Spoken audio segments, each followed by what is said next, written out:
السلام علیکم ورحمۃ اللہ وبرکاتہ۔ الحمد للہ الذی ابدع الاخلاق والارضین والصلاة والسلام علی من کان نبیا وآدم بین الماء والطین، اما بعد اعوذ باللہ من الشیطان الرجیم، بسم اللہ الرحمن الرحیم۔ اللہم احفظنا من کل بلاء الدنیا وعذاب الآخرہ، صدق اللہ العلی العظیم وبلغنا رسولہ النبی الامین المختار الکریم، ونحن على ذلك لمن الشاهدين والشاكرين والذاكرين والحمد لله رب العالمين۔ وعليه الصلاة والسلام عليك يا رسول الله، الصلاة والسلام عليك يا حبيب الله، وعلى آلك وأصحابك يا شفيعنا يوم الجزاء۔ محترم حضرات، ابتدا سے ہماری گفتگو چل رہی تھی فتنوں کے حوالے سے۔ نبی کریم علیہ السلام نے جن فتنوں کی نشاندہی فرمائی تھی، اس حوالے سے کچھ باتیں آپ نے سماعت فرمائی۔ آج مزید اسی بات کو آگے بڑھاتے ہوئے انشاءاللہ کچھ باتیں پیش کی جائے گی۔ ایک فتنہ ایسا ہے جس کے بارے میں نبی کریم علیہ السلام نے ارشاد فرمایا، ما بین خلق آدم الی قیام الساعہ امر اکبر منہ۔ حضرت آدم سے لے کر قیامت تک جتنے فتنے ہونے والے ہیں، ان سارے فتنوں سے سب سے بڑا فتنہ وہ ہے جس کے بارے میں ہم بات کرنے والے ہیں۔ سب سے بڑا فتنہ حضرت آدم علیہ السلام سے لے کر قیامت تک فتنہ کون سا ہے؟ وہ فتنہ دجال ہے۔ دجال کا آنا یقینی ہے اور وہ بہت ہی خطرناک فتنہ ہے۔ حدیث پاک میں ہے کہ ما بعث نبی الا انذر امتہ الاعور الکذاب۔ اللہ کا جو بھی نبی آیا، اللہ رب العزت کے ہر نبی نے اپنی اپنی امت کو کانے دجال، کذاب دجال سے جو ہے اس فتنے سے بچنے کی دعا کی جو ہے وہ تعلیم فرمائی، ڈرایا تھا کہ یہ فتنہ آنے والا ہے، اور ہر نبی کی امت نے اس دجال کے فتنے سے بچنے کی جو ہے وہ دعا کی ہے۔ یہ اتنا بڑا فتنہ ہے۔ اور پھر نبی کریم علیہ السلام ارشاد فرماتے ہیں، وَإِنَّ رَبَّكُمْ لَيْسَ بِأَعْوَرَ وَإِنَّهُ أَعْوَرُ۔ دجال جو ہے وہ تو کانا ہوگا، اور تمہارا رب جو ہے وہ اس صفت سے پاک ہے، تمہارا رب بے عیب ہے۔ دجال کے جھوٹا ہونے کی سب سے بڑی دلیل تمہارے رب کا تم پر یہ کرم ہے کہ اس کے جھوٹا ہونے کی دلیل اس کے جسم ہی کے اندر تمہیں دے دی ہے۔ رب جو ہوتا ہے وہ صفت جو ہے اس کی رب کی صفات میں سے کانا ہونا نہیں ہے۔ وہ دجال آئے گا کانا بن کر، مومن اسی سے پہچان لے گا کہ رب تو بے عیب ہوتا ہے، اس کے اندر عیب ہے، اس کا مطلب یہ خدائی کا دعویٰ اس کا جھوٹا ہے۔ تو بہت ہی خطرناک یہ فتنہ آنے والا ہے۔ جب آئے گا بہت جلد، جب آئے گا تب بہت سارے واقعات جلدی جلدی ہو جائے گی۔ فرمایا گیا، نبی کریم علیہ السلام نے ارشاد فرمایا، 7 مہینے کے اندر 3 کام ہو جائیں گے۔ پہلا الملحمۃ العظمیٰ، سب سے بڑی جنگ جو دنیا کی جنگ ہونے والی ہے وہ ہو جائے گی۔ پھر اس کے بعد فتح قسطنطنیہ، استنبول جو ہے وہ فتح کیا جائے گا۔ ابھی تو مسلمان مملکت کے ہاتھ میں ہے، ایک وقت وہ بھی آئے گا کہ وہ مسلمانوں کے ہاتھوں میں نہیں رہے گی، پھر جو ہے وہ اس کو فتح کیا جائے گا۔ تو استنبول فتح کیا جائے گا، اور پھر اس کے بعد فتنہ دجال سے حضرت عیسیٰ علیہ السلام امت مسلمہ کو نجات عطا فرمائے۔ تو یہ 3 کام جو ہوں گے نا وہ بہت جلدی ہوں گے، فی 7 اشہر، صرف 7 مہینے کے اندر ہو جائیں گے۔ لیکن دجال جو آئے گا اس حوالے سے نبی کریم علیہ السلام نے ارشاد فرمایا کہ 40 دن تک وہ دجال اس دنیا کے اندر رہے گا۔ 40 دن، یومن کسنتن، اس کا پہلا دن جو ہوگا وہ پورے 1 سال کے برابر ہوگا۔ یعنی ہم جو گزارتے ہیں پورا سال، اتنا صرف 1 دن ہوگا، پہلا دن۔ پھر وہ یومن کا شہر، پھر دوسرا مہینہ جو ہوگا وہ 1 مہینے کی طرح ہوگا۔ ہم جو مہینہ گزارتے ہیں 1 مہینے کی طرح ہوگا۔ وہ یومن کا جمعہ دن، اور 1 دن جو ہے وہ 1 ہفتے کے برابر ہوگا۔ پہلا دن سال کے برابر، دوسرا دن مہینے کے برابر، اور تیسرا دن ایک ہفتے کے برابر ہوگا۔ وَسَائِرُ أَيَّامِهِ كَأَيَّامِكُمْ، پھر باقی جو دن ہوں گے وہ جو ہم نارمل دن گزارتے ہیں اسی طریقے سے وہ گزارے گا۔ 40 دن تک جو ہے وہ اس دنیا پر رہے گا، اور اس کے اندر اتنا پاور ہوگا کہ وہ ایک جگہ پر رہ کر کے پوری دنیا سے بات چیت کر سکے گا۔ اور حالت یہ ہوگی کہ جب وہ آئے گا تو اس صورت کے اندر وہ اتنا پاورفل ہوگا، اللہ نے اس کو اتنی طاقت دی ہوگی کہ اس کی حالت یہ ہوگی کہ وہ زمین ایسی بنجر زمین سے کہے گا کہ چل تو اب جو ہے وہ اپنی کھیتی اگا، تو زمین بھی اپنی کھیتی نکال دے گی۔ اور آسمان پر بھی اس کی اس طریقے سے حکومت دکھائی جائے گی کہ آسمان سے کہے گا کہ چل پانی برسا، تو پانی برسنے لگے گا، ایسا ہوگا۔ اور ساتھ ہی ساتھ وہ مردوں کو زندہ کر کے دکھائے گا، بلکہ روایتوں میں ملتا ہے کہ ایک شخص کو بلائے گا، اپنے پاس بلائے گا، آڑی سے اس کو چیر ڈالے گا اور پھر اس کو بھی زندہ کر کے دکھائے گا۔ اس طریقے کے معاملات ہوگا۔ 40 دن کے اندر وہ پوری دنیا کو گھوم لے گا، پوری دنیا کے چپے چپے کے اندر پہنچ جائے گا۔ پوری دنیا کے اندر جو اس کو مانے گا اپنے ساتھ شامل کر لے گا، جو اس کو نہیں مانے گا اس کے ساتھ انگریزیاں کرے گا۔ تو اس طریقے سے وہ دجال آئے گا۔ نبی کریم علیہ الصلوۃ والسلام نے اس کے حلیے کو بھی بیان کیا ہے کہ وہ آئے گا تو ایک آنکھ کا، ایک روایت میں ہے کہ کانا ہوگا، اور دوسری روایت میں ہے کہ اس کی ایک آنکھ بالکل سپاٹ ہوگی، وہاں پر کچھ بھی نہیں ہوگا، نہ ابھرا ہوا حصہ ہوگا اور نہ ہی جو ہے وہ بالکل بند حصہ ہوگا۔ اس طریقے سے اس کا ایک آنکھ کا معاملہ ہوگا، اور دوسری روایت میں ہے کہ وہ ایک آنکھ کا کانا ہوگا، اور کبھی کبھی وہ سپاٹ ہو جائے گی اور کبھی کبھی جو ہے وہ انگور کی طرح، انگور کے دانے کی طرح اس کی آنکھ اوپر چلی جائے گی۔ تو بہرحال اس طریقے کی ہیبت ناک شکل کے ساتھ وہ آئے گا، اور اس کے دونوں کان بہت بڑے بڑے ہوں گے، اس کا قد بہت چھوٹا ہوگا، اور اس کے سر کے پچھلے حصے کی جانب جو ہے وہ بال نہیں ہوگا، گنجا ہوگا۔ تو اس طریقے کی اس کی پہچان نبی کریم علیہ الصلوۃ والسلام نے بتائی ہے، اور اس کی ہیبت اس طریقے سے ہوگی کہ جو بھی اس کے سامنے اگر کمزور ایمان والا ہوگا تو وہ لرز اٹھے گا، اور اس کو دیکھ کر، اس کی خطرناک حیثیت کو دیکھ کر ہی جو ہے اس کا دل اس کی جانب جھک جائے گا۔ اور دنیا کے اندر حالات یہ ہو جائیں گے، اس کے آنے سے پہلے نبی کریم علیہ الصلوۃ والسلام فرماتے ہیں کہ جو خیانت کرنے والا ہوگا نا وہ عزت پائے گا، جو لوگوں کی امانتوں میں خیانت کرے گا وہ عزت پائے گا، اور جو خیانت نہیں کرتا ہوگا، ایماندار ہوگا، وہ جیلوں کے اندر سڑتا ہوا نظر آئے گا۔ اور ساتھ ہی ساتھ جو سچ بولنے والا ہوگا اس کو روپوش کر دیا جائے گا، اس کو دنیا کے سامنے نہیں لایا جائے گا، اور جھوٹ بالکل عام ہو جائے گا۔ آج کے حالات کو اگر ہم دیکھیں، سوشل میڈیا کا دور ہے، میڈیا کے اعتبار سے بھی دیکھیں اور ہر اعتبار سے حضور علیہ الصلوۃ والسلام نے جو فرامین ہم تک پہنچائے ہیں، بعین ہی آج وہ دور دھیرے دھیرے جو ہے اس کی طرف بڑھ رہا ہے۔ اس جو نبی کریم صلی اللہ علیہ وسلم کے فرامین تھے انہی کی طرف جو ہے یہ دور جا رہا ہے، یہ دن جا رہے ہیں۔ تو اس طریقے سے وہ آئے گا، اس کے آنے سے پہلے دنیا کے اندر یہ حالات نمودار ہو جائیں گے، اور جب وہ نکلے گا، نبی کریم علیہ الصلوۃ والسلام نے فرمایا کہ وہ مشرق کی جانب سے نکلے گا، وہ مشرق کی جانب سے نکلے گا، 70,000 یہودی اس کے ساتھ ہو جائیں گے۔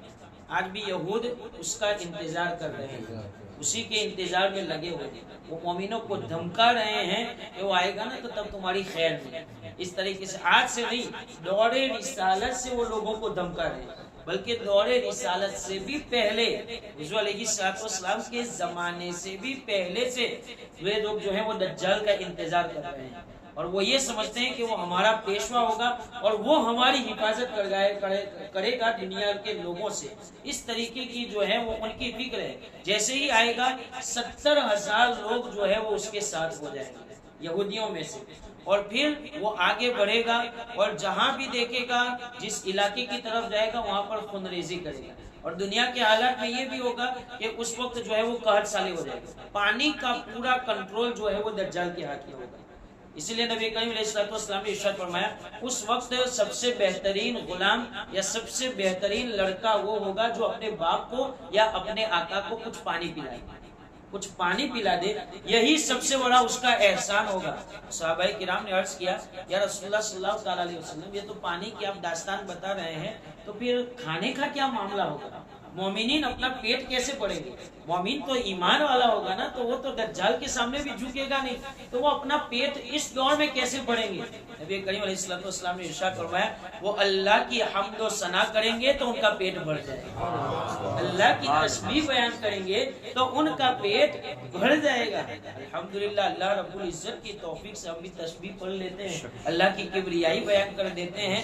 یہ کوئی عام بات نہیں ہے، یہ چھوٹی چھوٹی عبادتیں کل بہت جا کر کے بہت بڑی ہونے والی، بلکہ فرمایا گیا کہ میزان پر اللہ کا نام ہی کافی ہے۔ اتنا بڑا میزان ہے نا، تو زمین و آسمان سے بھی بڑا، اتنے بڑے میزان پر اگر ضرورت پڑی تو اللہ کا نام صرف رکھ دیا جائے گا نا، تب بھی جو ہے وہ پلڑا بھاری ہو جائے گا۔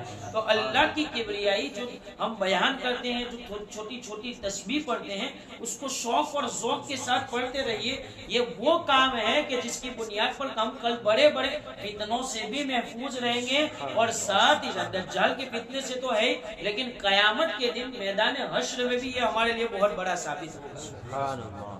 تو نبی کریم علیہ السلام نے فرمایا کہ مومنین اس طریقے سے قائم رہیں گے، اللہ کی حمایت ان کے ساتھ ہوگی جس کی بنیاد پر وہ قائم رہیں گے۔ اور وہ جب جائے دنیا کے اندر، جب آئے گا قحط سالی ہوگی، اب جو ہے کمزور ایمان والے ہوں گے، جب دیکھیں گے کہ اس کے پاس تو غلہ ہے، وہ تو زمین کو حکم دیتا ہے تو کھیتی نکل آتی ہے، اور قحط سالی ہے لیکن آسمان کو حکم دیتا ہے تو پانی نکل آتا ہے۔ تو اس صورت کے اندر اب اپنی ضروریات کو پورا کرنے کے لیے وہ سمجھ بیٹھیں گے کہ یار دجال ہی صحیح ہے، دجال ہی صحیح ہے، لوگوں کو پانی دکھائے گا اور لوگوں کو غلہ دکھائے گا، لوگ سمجھ بیٹھیں گے کہ یہی صحیح ہے۔ جب اس کے پاس جائیں گے تو پھر وہ کہے گا کہ بتاؤ کہ میں خدا ہوں یا نہیں، تو اس صورت میں کمزور ایمان والے اس کو خدا مان لیں گے، اس کو خدا مان لیں گے۔ نبی کریم علیہ السلام ارشاد فرماتے ہیں اس کے پانی کے اندر جو بھی ڈالا جائے گا وہ حقیقت میں آگ میں جائے گا، وہ جہنم کے اندر جائے گا، اور جو اس کی آگ ہوگی، جو نہیں مانے گا اس کو وہ آگ میں ڈال دے گا، جو اس کی آگ ہوگی حقیقت میں وہی جو ہے وہ پانی ہوگا، وہی جنت کی ایک نہر ہوگی، اللہ اس کے اندر اس کو داخل کرے۔ تو ایمان والے جو ہیں وہ اس کے اندر داخل کر دیے جائیں گے، پکا ایمان۔ اسی لیے جو ہے وہ ہمیں ہر نماز کے بعد یہ دعا کرتے رہنا چاہیے کہ اللہ تو ہماری ایمان کی حفاظت فرمانا۔ یاد رکھیں لا حول ولا قوت الا باللہ العلی العظیم، کوئی طاقت کوئی بھی قدرت اللہ پاک کے علاوہ کسی کے پاس نہیں ہے۔ تو اسی لیے اس تسبیح کو بھی زیادہ پڑھنا چاہیے۔ فرمایا گیا یہ تسبیح پڑھنے کی جو عادت بنا لیتا ہے اللہ اس کو کل عرش کے سائے میں رکھے، کیونکہ بندہ جو ہے وہ اس تسبیح کے ذریعے اس بات کا اظہار کرتا ہے کہ اللہ جو کچھ کر رہا ہوں صرف تیری توفیق کی وجہ سے، ورنہ میرے اندر تو کہاں کوئی طاقت، میرے اندر تو کہاں کوئی اس قسم کی جو ہے وہ معاملہ کہ جس کی بنیاد پر میں سب کر سکوں، جو کچھ کر رہا ہوں تیرا ہی تو دیا ہوا ہے، یہ طاقت تیری ہی تو دی ہوئی ہے۔ تو اسی لیے جو ہے لا حول ولا قوت الا باللہ العلی العظیم، اس کا معنی اس کا ترجمہ بھی دماغ میں رکھنا چاہیے، اور پھر شوق اور لگن کے ساتھ اس تسبیح کا ورد کرنا چاہیے۔ آخرت میں بھی اس کے بہت بڑے فائدے ہیں، دجال کے مقابلے میں بھی یہ جو ہے ہمارا یہ ورد پڑھنا، یہ اوراد و وظائف کے اندر اس کو شامل کرنا، یہ بہت کام آئے گا کہ ایسی جگہ پر دجال کے مقابلے میں بھی یہ ہماری حفاظت کرنا ہے۔ تو اس وقت جو ہے دجال کے سامنے جو اس کا انکار کر دے گا، حالانکہ اللہ رب العزت نے ایسی نشانیاں بیان کی ہیں، ایک تو آنکھ کا کانا ہوگا، ساتھ میں پکا مومن ہوگا وہ اس کی پیشانی پر پڑھ لے گا کافر، کافر لکھا ہوا ہوگا، یا ایک روایت کے مطابق کاف فا اور را لکھا ہوا ہوگا، تو وہ اس کو دیکھ کر کے پہچان لے گا کہ یہ تو جو ہے وہ خدا ہو ہی نہیں سکتا ہے۔ اور بھی بہت ساری ایسی نشانیاں اللہ نے اس کے بدن کے اندر رکھی ہوگی جس کی بنیاد پر ایک پکا مومن تو پہچان ہی لے گا، لیکن جس کا ایمان ڈگمگ ہوگا، جو کمزور ایمان والا ہوگا، ممکن ہے کہ پھر جو ہے وہاں پر بھی ڈگمگا جائے اور اس کے فتنے کے اندر جو ہے وہ مبتلا ہو جائے۔ نبی کریم علیہ السلام کے کچھ صحابہ سے اس سلسلے میں روایت ہے، انہوں نے اللہ رب العزت نے دجال کو پیدا کر دیا ہے، دجال پیدا ہو چکا ہے، اور ایک غار کے اندر جو ہے وہ اس کو محفوظ کیا گیا ہے۔ لیکن اس حوالے سے ایک روایت ملتی ہے، مختلف حدیث کی کتابوں کے اندر یہ روایت ہے۔ ایک مرتبہ نبی کریم علیہ السلام نے نماز کے بعد اپنے صحابہ کو جمع کیا اور پھر فرمایا انی واللہ ما جمعتکم لرغبۃ ولا لرہبۃ ولکن جمعتکم لأن تمیم الداری کان رجلا نصرانیا فجاء فبایع واسلم۔ یہ لوگوں تم کیا سمجھتے ہو میں نے تمہیں اس لیے جمع کیا ہے کہ آج میں تمہیں کوئی بشارت سناؤں گا، کوئی خوشخبری سناؤں گا یا کوئی خوف کی بات سناؤں گا؟ ہرگز میں نے تمہیں اس لیے جمع نہیں کیا ہے، بلکہ یہ تمیم داڑھی جو تمہیں دکھ رہے ہیں نا، یہ ایک نصرانی آدمی تھے، اب وہ جو ہے میرے پاس آئے ہیں، میرے ہاتھ پر کلمہ پڑھ کر داخل اسلام ہو گئے ہیں۔ یہ تمیم داڑھی نے مجھے ایک بات بتائی، وحدثنی حدیثا وافق الذی کنت احدثکم عن مسیح الدجال۔ یہ تمیم داری نے مجھے ایک ایسی بات بتائی ہے کہ میں تمہیں اس سے پہلے بتا چکا نا کہ دجال کا ایک فتنہ آنے والا ہے، میں نے تمہیں جو باتیں بتائی ہیں تمیم داری بھی وہی بات کر رہا ہے۔ تو اس لیے میں نے تمہیں آج جمع کیا ہے کہ دیکھو میں نے تمہیں جو بات بتائی ہے آج اس کا حوالہ بھی جو ہے وہ مل گیا ہے، یہ تمیم داری کی شکل کے اندر کیا ہے؟ حدثنی، انہوں نے مجھے بتایا کہ انہو رکب فی سفینۃ بحریۃ مع 30 رجلا من لخم و جداد جزام، کہ یہ جو ہے تمیم داری ایک سمندری سفر پر نکلے تھے اور ان کے ساتھ 30 آدمی تھے۔ کہاں کے تھے؟ لخم اور جزام قبیلے کے 30 آدمی تھے۔ فلعب بهم الموج شهرا في البحر، پھر یہ جب سمندری راستے پر سوار ہوئے تو پھر طوفان کی بنیاد پر پانی ان کو بہا لے گئے، آگے کی طرف ان کو نکال دیا۔ وہ سمندر کے اندر جو ہے وہ اب چاروں طرف گھومنے لگے، کہیں پر بھی انہیں ٹھکانہ نہیں مل رہا تھا۔ ثم ارفعوا الى جزیرة فی البحر حین مغرب الشمس، پھر سورج کے غروب ہونے کی جو جگہ ہے اس طرف ان کی کشتی جب پہنچی تو انہیں ایک جزیرہ نظر آیا، تو وہ اس جزیرے کی طرف گئے۔ فجلسوا فی اقرب السفینۃ فدخلوا الجزیرہ، تو پھر وہ تو ان کا جہاز تو بہت بڑا تھا، وہاں پر انہوں نے چھوٹی چھوٹی کشتیاں دیکھی، تو ان چھوٹی چھوٹی کشتیوں پر سوار ہو کر کے جو ہے وہ جزیرے کی جانب چلی گئی۔ اب جب وہاں پر پہنچے فلقیتہم دابۃ اہلب کثیر الشعر، وہاں پر انہیں ایک جانور نظر آیا، جس جانور کا حال یہ تھا کہ وہ پورا بالوں سے بھرا ہوا ہے۔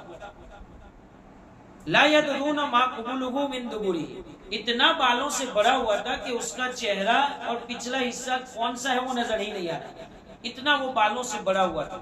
من کثرت الشعر فقالوا ویلک ما انت، تو اس ساری جماعت نے اس جانور سے کہا کہ تو کون ہے؟ فقالت انا الجساسہ، میں جساسہ ہوں، جاسوسی کرنے والا ہوں، میں ابھی فی الحال کسی کی حفاظت کر رہا ہوں۔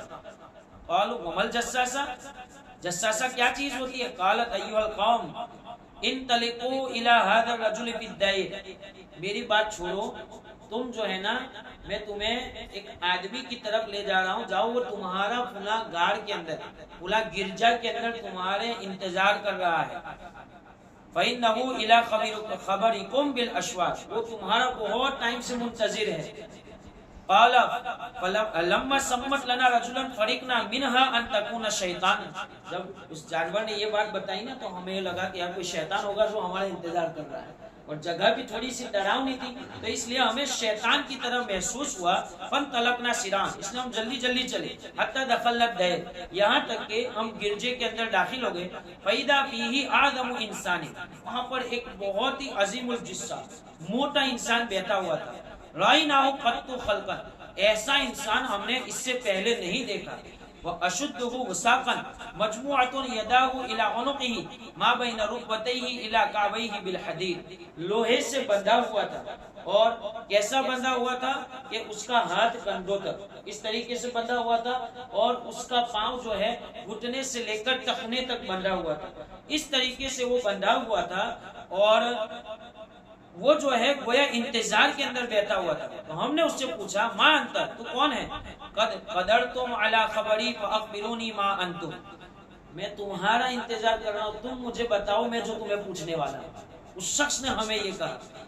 تو اب جو ہے انہوں نے کہا فاخبرونی ما انتم، اس نے کہا کہ بتاؤ تم لوگ کون ہو؟ تو ہم نے کہا نحن اناس من العرب، ہم لوگ عربی لوگ ہیں، عرب سے آئے ہیں۔ تو اب جو ہے پھر سوال ہوا اخبرونی عن نخل بیسان، بیسان جو اسرائیل کے قریب ایک علاقہ ہے، بتاؤ وہاں کی خبر تم مجھے بتا سکتے ہو؟ قلنا ان ای شانها تستقبل، تم اس کے بارے میں کیا پوچھنا چاہتے ہو؟ قال اسألکم عن نخلها هل یثمر، وہاں پر کھجور کا ایک درخت ہے جو خاص ایک درخت ہے، بتاؤ تو کہ وہ پھل دیتا ہے یا نہیں، کھجور دیتا ہے یا نہیں؟ قلنا له نعم، ہم نے کہا کہ ہاں وہ دیتا ہے۔ قال اما انه یوشک ان لا تثمر، بہت قریب وقت ہے کہ وہ پھل نہیں دے گا، ان قریب وہ پھل نہیں دے گا۔ قال اخبرونی عن بحیرۃ طبریہ، بتاؤ کہ طبریہ سمندر کی کیا حالت ہے، وہ کیا کس حالت میں، یہ بھی بالکل اسرائیل کے مشرق کی جانب ہے۔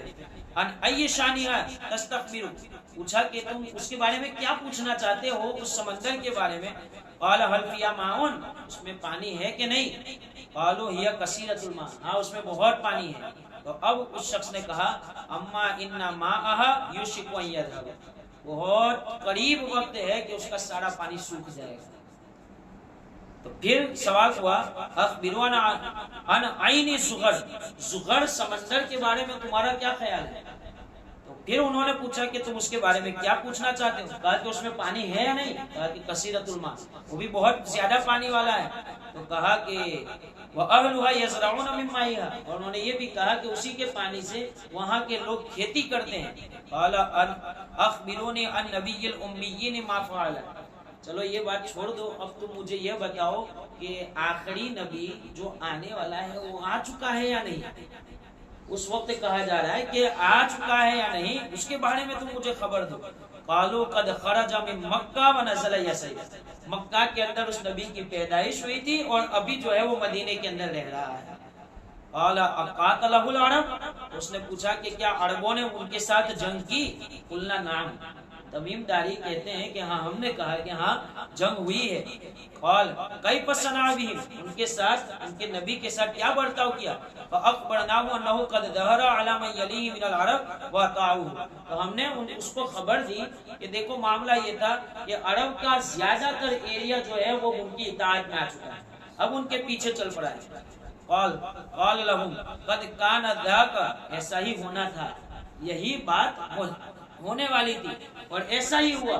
قلنا نعم، ہم نے بھی کہا کہ ہاں ایسا ہی چل رہا ہے۔ اب پھر جو ہے بات ہوئی، قال اما ان ذاک خیر لهم ان یطیعوا، اس وقت کے انسانوں کے لیے بہتر ہے کہ وہ ان کے پیچھے چل پڑے۔ وہ شخص کہہ رہا ہے کہ بہتر ہے کہ وہ ان کے پیچھے چل پڑے۔ وانی مخبرکم عنی، اس لیے کہ اب میں تمہیں بتا رہا ہوں کہ میں کون ہوں، میں کون ہوں، اب میں تمہیں بتا رہا ہوں۔ انی انا المسیح الدجال، میں ہی دجال ہوں۔ اللہ نے اس کو آزمائش کے لیے بہت پہلے پیدا کر دیا، تو میں ہی دجال ہوں۔ وانی اوشک ان یؤذن لی فی خلف الخلود، بہت قریب زمانہ ہے کہ مجھے اب اجازت دی جائے گی یہاں سے نکلنے کی، میں یہاں سے نکلوں گا۔ فاخرج فاسیر فی الارض، زمین میں بہت چلوں گا۔ فلا ادعو قریۃ الا هبتها فی 40 لیلۃ، 40 دنوں تک پوری زمین کو میں گھوم لوں گا، غیر مکہ و طیبہ، سوائے مکہ اور مدینہ کے، سوائے مکہ اور مدینہ کے۔ وہما محرمتان علی کلتاہما، کیونکہ یہ دونوں شہر میرے لیے حرام قرار دیے گئے، میں ان میں داخل نہیں ہو سکوں گا۔ کلما اردت ان ادخل واحدۃ او واحدا منہما استقبلنی ملک بیدہ السیف سلطن، اس لیے کہ جب ان دونوں شہروں میں سے کسی ایک شہر میں بھی میں داخل ہونے کا ارادہ کروں گا تب ایک فرشتہ آئے گا تلوار لے کر کے مجھے وہاں سے بھگا دے گا۔ جانے والا ہے، اس کو معلوم ہے کہ بھگایا جائے گا، پھر بھی وہ جائے گا، پھر بھی وہ جائے گا۔ یسدنی عنہا، مجھے بھگاتا رہے گا۔ وان علی کل نقل منها ملائکۃ یحرسونها، اس لیے کہ یہ دونوں شہر ایسے ہیں کہ اس کے ہر ہر کونے پر اللہ کی طرف سے فرشتے اس کی حفاظت کرتے ہیں، ان کی حفاظت کرتے ہیں۔ نبی کریم علیہ السلام نے فرمایا کہ میرے صحابہ میں نے تمہیں یہی تو بتایا تھا نا، میں نے تمہیں اس سے پہلے یہی تو بتایا نا، دیکھو تمیم داری جو تمہیں آج کہہ رہا ہے میں تمہیں بہت پہلے بتا چکا۔ سبحان اللہ۔ اب دیکھیں نبی کریم علیہ السلام نے اپنا عصا شریف جو ہے اپنے منبر پر اس طریقے سے ہذہ طیبہ، ہذہ طیبہ، ہذہ طیبہ، یہ طیبہ ہے، یہ مدینہ ہے، یہ مدینہ ہے، یہ مدینہ کی شان ہے کہ فتنہ مسیح دجال سے اللہ جو ہے اس میں رہنے والوں کی حفاظت۔ تو اب جو ہے نبی کریم صلی اللہ علیہ وسلم نے پھر فرمایا الا هل كنت حدثتكم عن ذلك، میں نے اس کے بارے میں بھی تو تمہیں پہلے بتایا تھا نا۔ اب نبی کریم علیہ الصلوۃ والسلام کے جواب میں صحابہ نے کہا کہ ہاں یا رسول اللہ، آپ نے بعین ہی یہی ساری باتیں بتائی تھی۔ پھر نبی کریم علیہ الصلوۃ والسلام نے فرمایا کہ یاد رکھو وہ شام سے نہیں نکلے گا اور نہ ہی بحر یمن سے نکلے گا، بلکہ یہ مشرق کی جانب سے نکلے گا، اور مشرق کی جانب سے جب نکلے گا تو اس وقت جو ہے اس کے ساتھ 70,000 یہودیوں کا قافلہ ہوگا۔ نبی کریم علیہ الصلوۃ والسلام نے اس چیز کی طرف اشارہ کیا کہ کچھ دنوں وہ شام کے اندر رکھا جاتا ہے، کچھ دنوں یمن کے اندر رکھا جاتا ہے، اور جب نکلے گا تب وہ مشرق کے علاقے کے اندر ہوگا اور وہیں سے وہ نکالا جائے گا۔ بہت خون ریزیاں کرے گا، بہت خون ریزیاں کرے گا، اور اس کا فتنہ بہت ہی خطرناک ہوگا۔ اگر مومن کا تھوڑا بھی ایمان اس بارے میں ڈگمگایا تو اس صورت کے اندر جو ہے وہ اس فتنے کے اندر مبتلا کر دیا جائے گا۔ اس لیے نبی کریم علیہ الصلوۃ والسلام جو ہے وہ اس فتنے سے خود پناہ مانگتے تھے، کہتے تھے کہ انی اللہم انی اعوذ بک من فتنۃ الدجال، اے اللہ میں تجھ سے دجال کے فتنے کے بارے میں پناہ مانگتا ہوں۔ خود حضور علیہ الصلوۃ والسلام اور فرماتے ہیں کہ اگر میں اس دور میں ہوں تو میرے سامنے تو وہ تھوڑا بھی نہ ٹک پائے، لیکن یاد رکھو کہ اس کو ختم کرنے کے لیے اللہ رب العزت حضرت عیسیٰ علیہ السلام کو بھیجے گا۔ وہ حق پہاڑ کے پیچھے حضرت عیسیٰ علیہ السلام اتارے جائیں گے، حضرت عیسیٰ اتارے جائیں گے۔ نبی کریم علیہ السلام کے پہلو میں آج بھی ان کے لیے جگہ رکھی گئی ہے کہ جب وہ آئیں گے تو وہیں پر دفن کیے جائیں گے، آئیں گے نکاح بھی کریں گے اور مسیح دجال کو جو ہے وہ قتل کریں گے، اور حضرت عیسیٰ علیہ السلام کے سامنے جب وہ آئے گا نا تو نبی کریم علیہ السلام فرماتے ہیں کہ وہ پگھلے گا جیسے کہ پانی کے اندر نمک پگھل جایا کرتا ہے، اتنا مضبوط ہوگا۔ پھر بھی حضرت عیسیٰ علیہ السلام جب اس کے سامنے پہنچیں گے تو اس صورت کے اندر جو ہے وہ ایسے پگھل جائے گا جیسے کہ نمک کے اندر پانی کے اندر جو ہے وہ نمک پگھلا کرتا ہے۔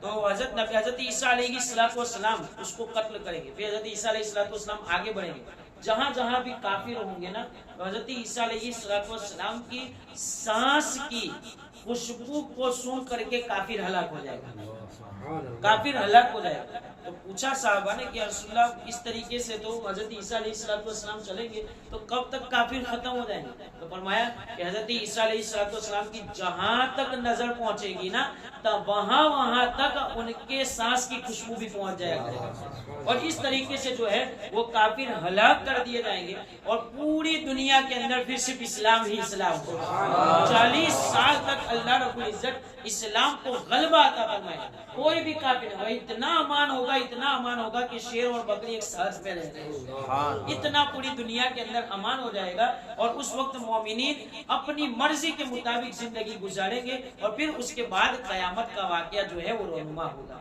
تو ہمیں ہمیشہ جو ہے وہ اپنی نمازوں کے اندر اور اپنی دعاؤں کے اندر اس فتنے کے بارے میں اللہ رب العزت کی بارگاہ میں ضرور دعا کرنی چاہیے۔ اللہ رب العزت اس فتنہ مسیح دجال سے جو ہے وہ ہماری حفاظت فرمائے۔ رب قدیر کی بارگاہ میں دعا ہے اللہ رب العزت کہنے سننے میں کچھ خطا ہو گئی، کوئی لغزش ہو گئی تو معاف فرمائے۔ ہمارے البلاغ السلام۔